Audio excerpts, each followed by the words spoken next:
है। ठीक है, उन्होंने कहा अभी खुसरा हमारे साथ बैठ के ये पॉलिसी ड्राफ्ट करेगा। मैंने किया, मैंने करके दिखाई।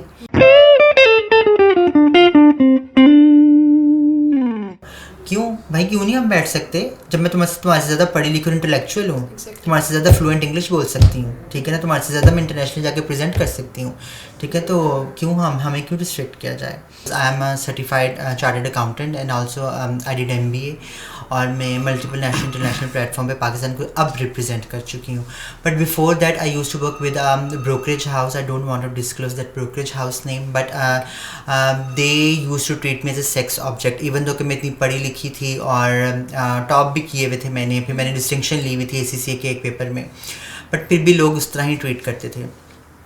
देयर वॉज एन इंसिडेंट जो कि उस ब्रोकरेज हाउस में होता रह गया, और उसने मेरी माइंड पे ऐसा एक ट्रॉमा छोड़ दिया कि तब मैंने डिसाइड किया कि अगर बीइंग एम्पावर्ड, बीइंग पढ़ी लिखी ट्रांस होने के बावजूद भी मैं सब कुछ फेस करें, तो व्हाट अबाउट दोस्त जो कि अशारों पे बैगिंग कर रहे हैं, या वो हमारा ट्रांसजेंडर कम्युनिटी का पिसा हुआ तबका जिनके पास सोर्स ऑफ अर्निंग्स नहीं है, ठीक है, वो तो डिपेंड कर रहे हैं इस माशरे के ऊपर, तो उनको कितनी वल्नरेबिलिटी का सामना करना पड़ेगा। तो at that time I was decided कि चलो मैं कुछ ऐसा काम करती हूँ कि एटलीस्ट लोगों के लिए फ़ायदा हो। तो I just started my activism and starting doing the sensitisation program मेरी यूनिवर्सिटी में, ठीक है, और मैंने वहाँ से स्टार्ट किया था, और I went to a youth forum था दैट वाज हेल्ड इन जो लाहौर इंस्टीट्यूट है कलमा चौक पे, वहाँ पे पूरे पाकिस्तान की यूथ आई थी, और वहाँ पे मैंने सेंसिटाइजेशन के ऊपर सेशन दिया, और वहाँ पे एक टेक्निकल सपोर्ट एजेंसी के डायरेक्टर थे, उनका नाम नाज था, तो उन्होंने मुझे ऑन बोर्ड किया डेवलपमेंट सेक्टर में।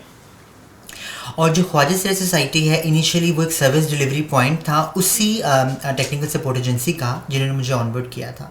तब ये लोग सिर्फ काम करते थे HIV के ऊपर, ठीक है, और चूँकि मैं पहले ऐसी ट्रांस थी जो कि विजिबल होना भी चाहती थी और विजिबल थी भी उस वक्त में, उस मतलब एक आई वुड से कि एक क्लोज सोलिडेरिटी ग्रुप के अंदर मैं एक विजिबल थी, तो उनको लगा कि क्यों ना हम विजिबल तरीके से ट्रांस के ऊपर काम करें। ऑल्दो उनको सर्विसेज प्रोवाइड की जा रही थी, तो फिर एक डेजिग्नेटेड सर्विस डिलीवरी सेंटर जो है वो कर दिया गया था कम्युनिटी के लिए। चूँकि वो कम्युनिटी उन वक्तों में ट्रांस का वर्ड इतना एक कॉमन या फेमिलियर नहीं था लोगों में, तो वो एक ख्वाजा सेरा सर्विस डिलीवरी सेंटर कहलाया जाता था।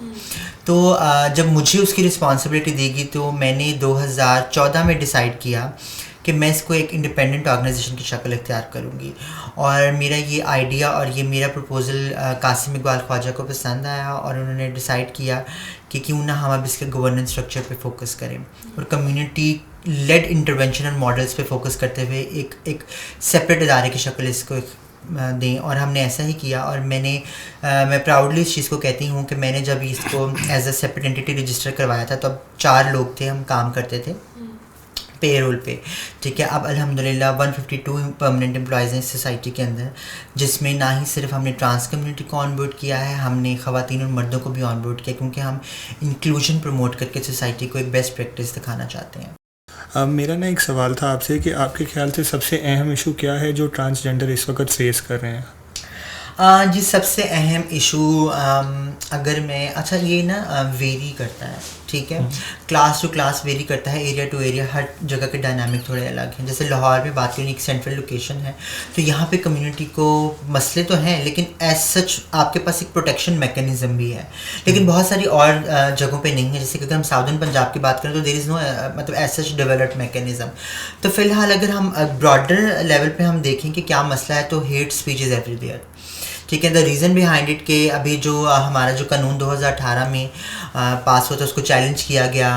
वो जब आपकी इलेक्शन होने थे, तो पॉलिटिकल पार्टी के नज़र हो गया है, उन्होंने ट्रांस कम्युनिटी को मतलब अपना एजेंडा पॉइंट बनाते हुए मीडिया पे विजिबिलिटी हासिल की, और बहुत ज़्यादा हेट स्पीच आई, और जिसकी वजह से लोगों का जितना हमने माइंड चेंज करने की कोशिश की थी, उतना ही वापस डिस्टर्ब हो गया। मतलब people use to treat those trans people जो कि इशारों पे खड़ी हैं या बैगरी कर रही हैं या फंक्शंस कर रही हैं, ठीक है ना, उनको एक बहुत ही ईजी वायलेंस का ऑब्जेक्ट बनाया जाता है कि जी इनको तो कुछ भी नहीं करना, ठीक है ना। फिर आप पे एक ये बहुत एक ये सबको समझने की ज़रूरत है कि उस माशरे में या उस सोसाइटी में तब तक वो पिसा हुआ तबका ग्रो नहीं कर सकता जब तक वो अपनी आइडेंटिटी के साथ स्ट्रगल कर रहा है। तो यहाँ पे यही हो रहा है कि अभी तक ट्रांस कम्युनिटी अपनी आइडेंटिटी के साथ स्ट्रगल कर रही है। ऑल दो कानून इज़ देयर, CNIC कहते हैं बनवा दो, ठीक है, बट बहुत सारे और हर्डल्स हैं। अब तो इवन कि CNIC भी विदाउट आप अपने गार्डियन के कंसेंट के एज अ ट्रांस आप CNIC नहीं बनवा सकते। और बहुत क्या majority of the transgender community जब वो फैमिली डिसोन्ड है तो वो किसको ले जाकर अपने CNIC बनवाए। That is the I would say एक बहुत मेजर इशू है, और आइडेंटिटी क्राइसिस की वजह से आप अपने सारे बुनियादी हकूक़ से महरूम हैं ना। गूगल पे ही आता है, ठीक है ना, और गूगल पे ना डेफिनेशन दी गई होगी मोस्ट प्रॉब्ली WHO की, वर्ल्ड हेल्थ ऑर्गेनाइजेशन की। उनके मुताबिक this is gender dysphoria. Gender dysphoria क्या है कि ऐसी बाय डिफ़ॉल्ट बीमारी, ठीक है ना, जिसको क्योर करना ज़रूरी है, ठीक है ना। अब उसका ट्रीटमेंट हम लोग क्यों नहीं पढ़ते, ठीक है। हम लोगों ने सिर्फ वो डेफिनेशन पढ़ ली, अ बॉय और a girl who is like born as a male or female but his or her gender expression is differ from that like genitalia assigned at birth, ठीक है ना। तो हम उस चीज़ पे फोकस कर लेते हैं, ठीक है ना, लेकिन हम ये क्यों नहीं फोकस करते कि जेंडर एक्सप्रेशन क्या है, एक्सपीरियंस लिव्ड जेंडर क्या वर्ड होता है, ठीक है ना, और जेंडर डिस्फोरिया क्या है, ठीक है। फिर हम कहते हैं कि जी ट्रांसजेंडर इंटरसेक्स नहीं है। मैं कहती हूँ कि इतने सारे मल्टीपल केसेस हैं, ठीक है, जिनमें ये साबित हुआ कि किसी मर्द ने औरत के साथ शादी की, किसी औरत ने मर्द के साथ शादी की, जब बाद में पता चला जी वो औरत भी इंटरसेक्स निकल आई, कोई मर्द भी इंटरसेक्स निकल आए। वो कैसे निकला है जी? आप लोगों ने तो उनको मर्द कह दिया था, आप लोगों ने तो उनको औरत कह दिया था। हमारी 40 ऐसी करेक्टरिस्टिक्स हैं इंटरसेक्स की जो कि सिर्फ एट द असाइंड बर्थ पे नहीं डिफ़ाइन होती, वो आपकी लिविंग स्टाइल में आपकी पुबर्टी स्टेज तक भी निकल के बाहर आ सकती हैं, ठीक है। अब वो 40 कंडीशंस किसी में भी हो सकती हैं, ठीक है ना। It can be comes up with hormonal changes की वजह से हो सकता है, आपके क्रोमोसोम चेंजेस की वजह से हो सकता है, आपके जेंडर इनसेंसिटिविटी सिंड्रोम की वजह से हो सकता है, मल्टीपल उसकी कंडीशंस हैं, ठीक है ना। हम वो पढ़ना नहीं चाहते लेकिन वो कह देते हैं। अब लोग कहते हैं कि जी ट्रांसजेंडर जो है वो इंटरसेक्स नहीं है। भाई आप कैसे कह सकते हैं ट्रांसजेंडर इंटरसेक्स नहीं है, ठीक है ना। किसके कीरोटाइपिंग टेस्ट हुए हुए हैं? किसी के भी कीरोटाइपिंग टेस्ट नहीं हुए हुए, ठीक है ना। और अगर हम कह रहे हैं, अगर हमने उस औरत की, मैं नाम नहीं लूँगी क्योंकि I do respect that women, there are multiple cases which have been reported on Google. आप सर्च करें उन केस स्टडीज़ को जिसमें बताया गया कि वो औरत कि इस वजह से शादी टूट गई क्योंकि वो इंटरसेक्स निकल आई। वो मर्द की जब डेथ हुई, उसने जब सुसाइडल अटेम्प्ट कर लिया, ठीक है ना, बाद में पता चला कि उसने सुसाइडल अटेम्प्ट क्यों कर लिया, क्योंकि जब डॉक्टरों को पता चला और डॉक्टर ने उनकी टेस्ट डिक्लेयर किए तो वो इंटरसेक्स था। तो जी आप लोगों ने तो फिर उनको मर्द कह दिया था, आप लोगों ने तो फिर उनको औरत कह दिया, तो फिर वो इंटरसेक्स कैसे नहीं गया? क्योंकि हमारा माशरा और हमारा दीन इस चीज़ की इजाज़त नहीं देता कि आप karyotyping test at the sign birth पे करवा लेना। ये आपकी लिविंग कंडीशंस हैं, ये with the passage of time आएंगी और वो आपने अपने हिसाब से इनको ट्रीट करना है, ठीक है। आपको सूरह शोरा में लिखा हुआ है, ठीक है ना, कि हमने मर्द और औरत एक जैसे भी पैदा किए, बट उन्होंने इंटरप्रिटेशन में ये तो नहीं बताया कि जी वो मर्द और औरत सिर्फ जिस्मानी तौर पर बताए गए हैं। It can be the combination of जिस्म एंड रूह, और मेडिकल टर्म्स में आप रूह को दिमाग से डिफाइन करते हैं कि it's there, it's not between the legs, ठीक है। तो आप कैसे इन चीज़ों को क्लियर कर सकते हैं? सोसाइटी को भी ये समझाने की ज़रूरत है कि जी जब ट्रांस का वर्ड यूज़ किया गया था, ठीक है ना, वो ट्रांस का वर्ड इसलिए यूज़ नहीं किया गया था कि हम मर्दों को औरतें और औरतों को मर्द बना रहे हैं। ट्रांस एक लैटिन वर्ड है, इट मीन्स कि ट्रांसपोर्टेशन, जो कि जेंडर डिस्फोरिया को कवर करने के लिए है। मतलब अगर कोई ऐसा बच्चा या बच्ची जो पैदाइश के वक्त दिखने में तो औरत थी या औरत जैसी खसूसियत रखती थी, फिजिकली करेक्टरिस्टिक्स ऐसे थी, but with the passage of time it was realised या रियलाइज स्टिल हो रहा है, ठीक है ना। और वो फिर साइकेट्रिस्ट नहीं या जिस भी डॉक्टर के पास गया, वैसे it should be like clinical psychologist और साइकेट्रिस्ट, ठीक है ना। वो अगर डिक्लेयर करता जेंडर डिस्फोरिया तो उसका ट्रीटमेंट उसके अकॉर्डिंगली होना चाहिए, उसका ट्रांजिशन प्रोसेस होना चाहिए। अगर वो ट्रांजिशन प्रोसेस नहीं करना चाहता तो नहीं होना चाहिए। सेम इंटरसेक्स, कि अगर डॉक्टर कह रहे हैं कि जी इंटरसेक्स है ये, इसकी आप सर्जरी कर लें, ये मर्द बन जाएगा, इसकी सर्जरी कर लें आप औरत बन जाएगा, ठीक है ना। तो आप उन इंटरसेक्स को कैसे अलाउ कर रहे हैं, ठीक है। आपको क्या पता कि इन ट्रांसजेंडर्स में कितनी और इंटरसेक्सी कैटेगरीज जो हैं वो पल रही हों, ठीक है। मैं चूँकि इस वक्त पॉडकास्ट में बैठी हुई हूँ, ठीक है ना, 3 इंटरसेक्स कंडीशंस के साथ तो मैं बैठी हुई यहाँ पे, ठीक है, बट मैं अपने आप को इंटरसेक्स नहीं आइडेंटिफाई करती, क्योंकि intersex is not a identity. ठीक है, इंटरसेक्स आपकी एक जिस्मानी ऑर्गन की कंडीशन है which is internationally recognise as not normal condition. ठीक है ना, उसके बाद इंटरसेक्स कई लोग चाहते हैं कि जी वो प्रॉपर मेल की वो कर लें, ज़िंदगी गुजारें, कुछ चाहते हैं कि फ़ीमेल की, और कुछ इंटरसेक्स चाहते हैं कि वो एज इट इज़ जैसी वैसे चाहें, और उनका हक है कि वो जैसे रहना चाहें वो वैसे रहें। हम एज ए सोसाइटल प्रेशर के तौर पे उनको क्यों इस चीज़ पे इम्पोज करें कि जी वो ऐसे करें या ऐसे करें।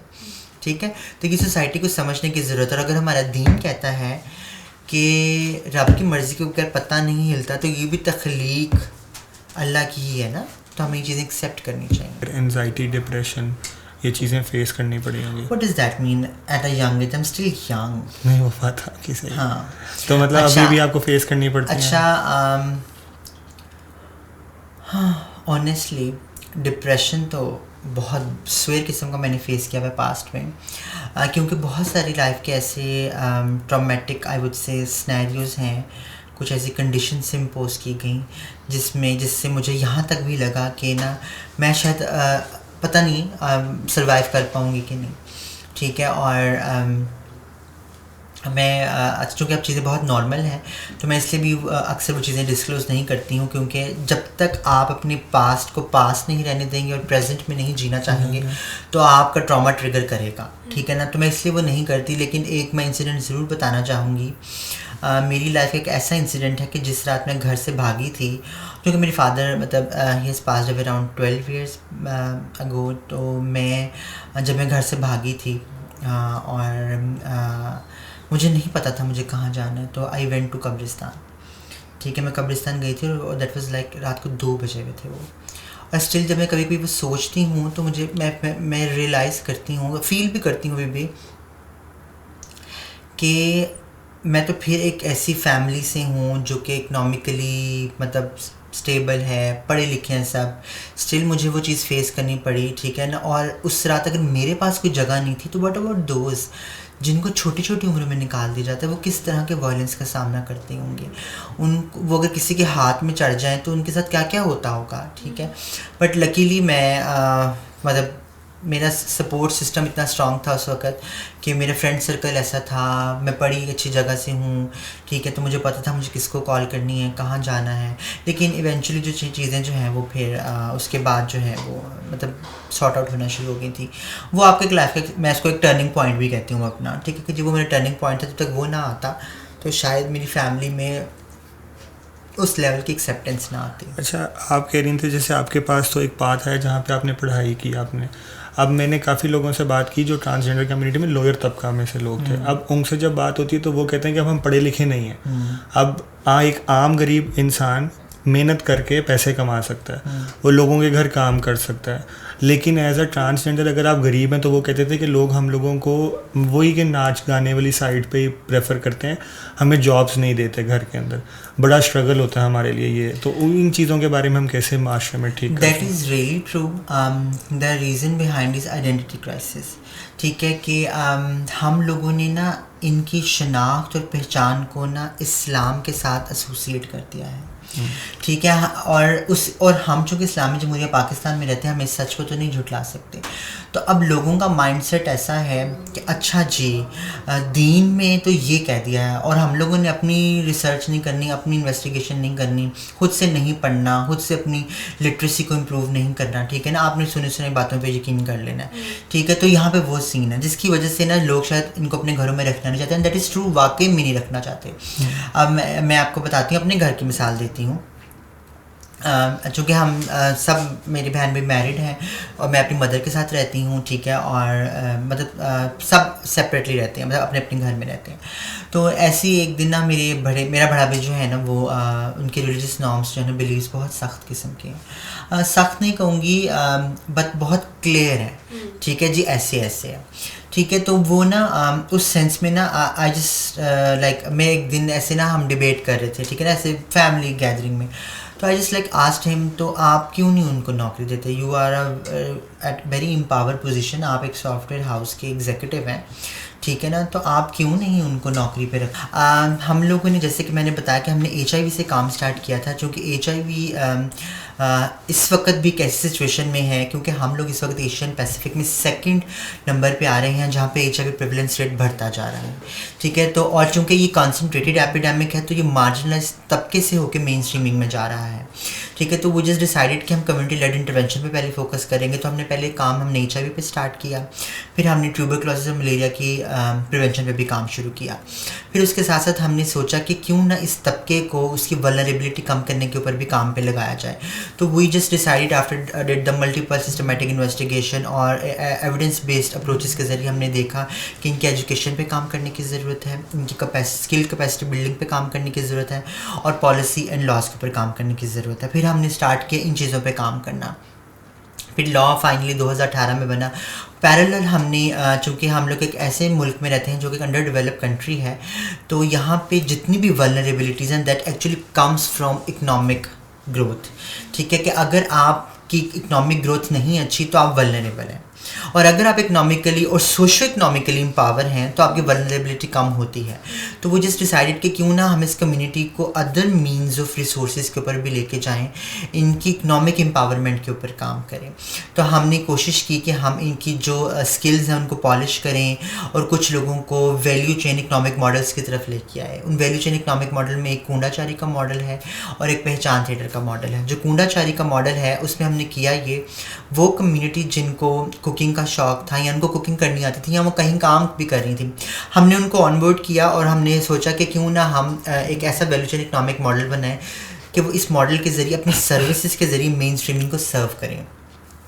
और हमने 4 से 5 लोगों से काम स्टार्ट किया था।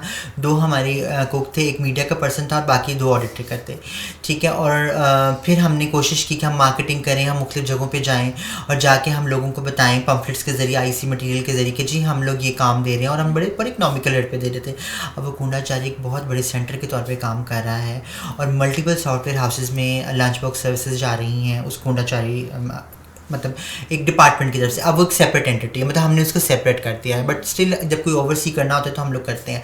फिर उसके अलावा पहचान थिएटर का मकसद ये था कि हम इंफोटेनमेंट एंड एजुकेशन पे फोकस करें, कि हम लोगों को एंटरटेन भी करें और लोगों को एजुकेट भी करें। मैं वैसे definitely initially that was started from Lahore. अब हम पूरे पंजाब में काम कर रहे हैं, हमारे 7 ऑफिसेज हैं डिफरेंट सिटीज़ में। तो डेफिनेटली मैं चाहूँगी कि नेशनल इंटरनेशनल अदारा हो, it should be an INGO, सिर्फ NGO ना रहे, एक INGO बन जाए, ठीक है ना। और उसके साथ साथ अगर मैं बात करूँ ट्रांस कम्युनिटी की, ठीक है, तो मैं हर उस शोबे में उनको खड़ा हुआ देखना चाहती हूँ, ये शाना बशाना चलना चाहती हूँ, जिससे हमारे मुल्क की तरक्की में एक अहम किरदार अदा हो सकता है। चाहे वो ह्यूमन राइट मिनिस्ट्री, चाहे वो एजुकेशन मिनिस्ट्री, चाहे वो पार्लियामेंट है, चाहे वो प्रोविंशियल असम्बलीज हैं, there inclusiveness need to be ensured. हमारी जो वेबसाइट है और हमारा फेसबुक पेज है, पहले तो आप सब लोग उसको लाइक और फॉलो करें, ठीक है ना। फिर उसके साथ वहाँ पे आपको सारी इन्फॉर्मेशन मिलेगी कि हम क्या कर रहे हैं और किस तरह करें। उसके साथ हमारी वेबसाइट पे देयर इज़ ऑप्शन